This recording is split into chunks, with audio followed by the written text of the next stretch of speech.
Welcome back to my YouTube channel, Defining Virtuosity. I'm Odin Rathnam, and I'm going to perform for you now and discuss Wohlfahrt study number 26.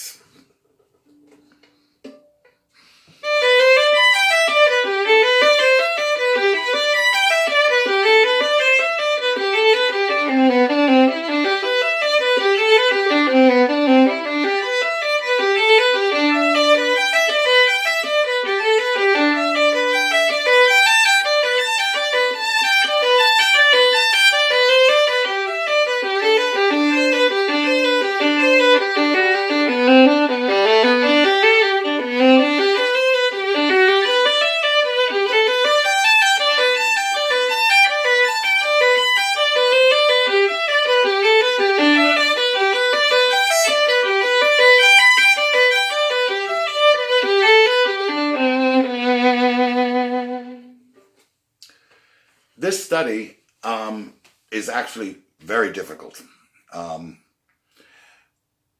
We have a number of elements that need to come together, and I find it challenging. I practice this because I still feel that it can improve my own playing, to be honest. We want to not know whether we're at the frog or the tip. We want to have a musical line that's a sort of long melisma and very, very, very linear oriented, long lines. There's a lot of two-string crossings, and then all of the bigger motions are over longer periods of time. But within that, there's a lot of pivoting points where we want to find the shortest distance between two strings and not disturb the double stop planes. Essentially, in the first slur, you can be on the A and E plane. The second slur, the D and A plane. The third slur, crossing between the two planes, and then on the lower plane. So this can be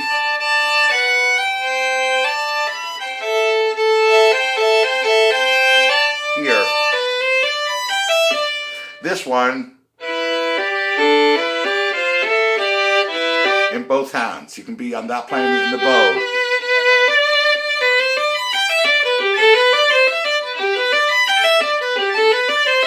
And then for the rest, we use this simple motion. Tiny motions this way or that in the wrist and fingers. Otherwise, you're going to get lurches in the sound. Another thing that I'm trying to observe is this. Balancing in the pinky at the frog. No index finger required. Feeling the third finger come into play.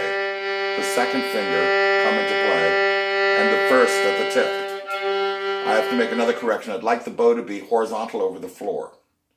If you can make your G string horizontal over the floor by having the fiddle nicely up, and the bow, that's observing a principle taught in the Franco-Belgian school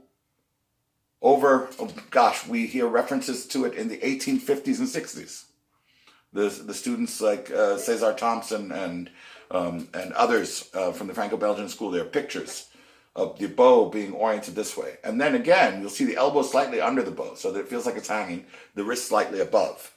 So that even when the arm is elevated, we still have a feeling of hanging in the arm, right? So the arm can be quite high on the plane it needs to be for the G string.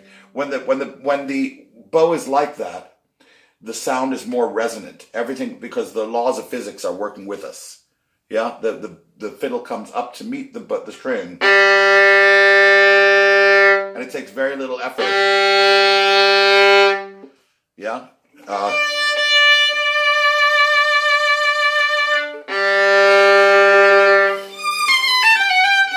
Right, in Beethoven concerto, we'd use that.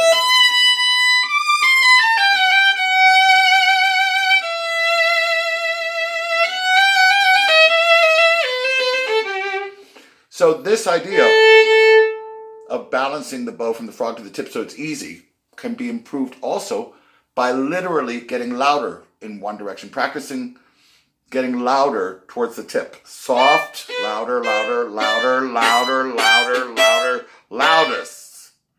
Softer and softer.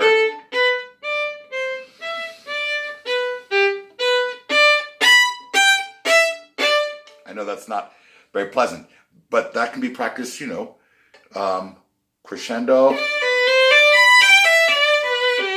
diminuendo, this way.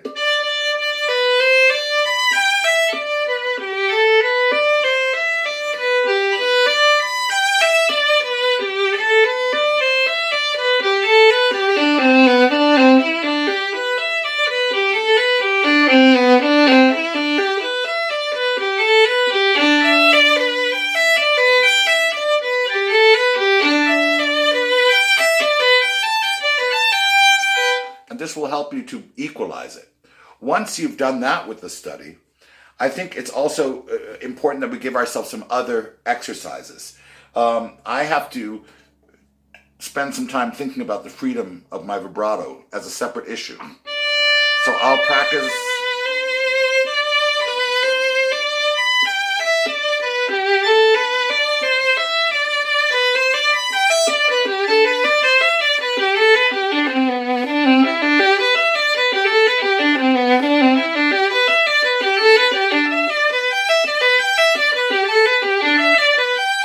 And the reason I'm doing that is so that I can remind myself about the rules I talked to you about there being a bounce back, but yet an impact as well. So that we have clarity, but freedom at the same time. Left hand articulation, but never locking. And that's very valuable if you practice it that way as well. So there's some advice on how to gain a lot out of a simple study again. It's not nearly as easy as you would think. And if you practice it, you'll get quite a bit of benefit. I also think when that's done, you should take a look at how many there are of each pattern that are similar and where they're headed. If we look at it faster, we have two measures that are repeated basically.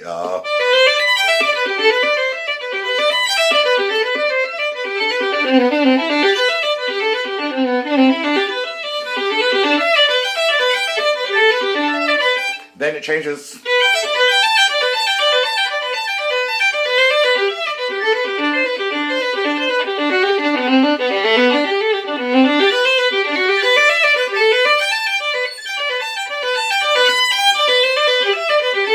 And if you could sort of point out those things, you'll have more fun with it in terms of shaping.